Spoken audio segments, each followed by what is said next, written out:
Dismayado ang ilang pageant experts at fans sa resulta ng Miss Universe 2025. Ang nanalong si Miss Mexico Fatima Bosch, deserve ba talaga ang corona? Nasa frontline ng balitang yan, si News 5 Entertainment Correspondent Von Belinario. From start to finish, pang Miss Universe talaga ang ipinakitang performance ni Atisa Manalo. Pero ang ating Reyna, hindi pinalad na maiuwi ang corona. Sa Impact Arena, Thailand, itinanghal na Miss Universe 2025 si Miss Mexico Fatima Bosch. First runner-up ang Thai representative na si Pravinar Singh. Nakuha naman ng Venezuela beauty queen na si Stephanie Abasali ang second runner-up place. Ang pambato nating si Atisa Manalo ang third runner-up at fourth runner-up ang kandidata ng Cote d'Ivoire na si Olivia Yates. Ayon sa isang veteran pageant expert na si Norman Tino, kontrobersyal ang resulta ng pageant. Para sa kanya, si Cote d'Ivoire ang winner at first runner-up si Atisa. Para sa akin, huwag naman sana ikagalit sa akin ng mga supporters ni Miss Mexico.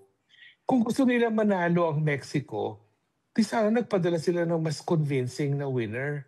Kasi kung irarank ko yung mga sagot sa top 5 Q&A, si Mexico talaga yung, well, siya yung pinakamahina dun sa 5. Sa kabila nito, malaking bagay na raw ang placement ni Atisa. I think Atisa will use the platform, kahit sabihin natin third runner-up yan, to make sure na yung foundation niya, yung Alon Foundation, will increase awareness. With the most number of candidates, ito rin ang edisyon ng Miss Universe na naging maingay dahil sa kontrobersya.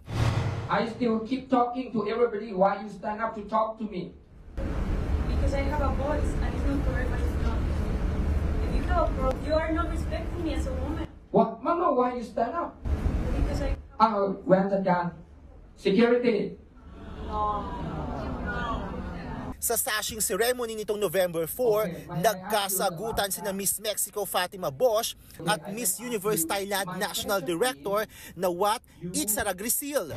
Nauwi ito sa pag-walkout ng mga kandidata. Nag-public apology naman si Wat kalaunan. Hanggang sa mag-step in na nga ang pamunuan ng Miss Universe Organization. Pinagbawalan si Wat na makilahok pa sa mga aktibidad ng pageant. Sa isa pang event, napaiyak pa nga si Wat sabay hingi ng sorry sa publiko. Pero hindi yan tinanggap ng mga netizen. Dapat daw kasi personal na mag-sorry si Wat kay Miss Mexico. And just hours after makoronahan si Miss Mexico, nag-post ang Miss Universe judge na nag-resign ilang araw bago ang coronation day. Say ni Omar, fake winner si Miss Mexico dahil dinaya raw ang resulta ng pageant. Sinadya umano ang panalo ni Bosch dahil magkasosyo ang kanyang ama at ang Miss Universe Organization co-owner na si Raul Rocha. Wala pang pahayag ang organisasyon sa aligasyong ito. Sa pagkapanalo ni Miss Mexico, marami tuloy ang napatanong. Ang corona ba niya ay dahil sa galing at ganda o panakip lang sa kontrobersya? Nagbabalita mula sa frontline, Von Belinario, News 5. Ito pa nga, halatang dismayado rin sa resulta ng Miss Universe 2025 ang ilang Pinoy beauty queens. Hirit nga ni 2011 Miss Universe third runner-up Shamsi Supsup. Tila baliktad daw ang inanunsyong winners. Para naman kay Miss Universe Philippines 2023 Michelle D, there's something fishy sa resulta. Habang ang iba pang beauty queen, love and support naman ang mensahe para kay Atisa. Mga kapatid, Jervy Wrightson po. Eto na nga.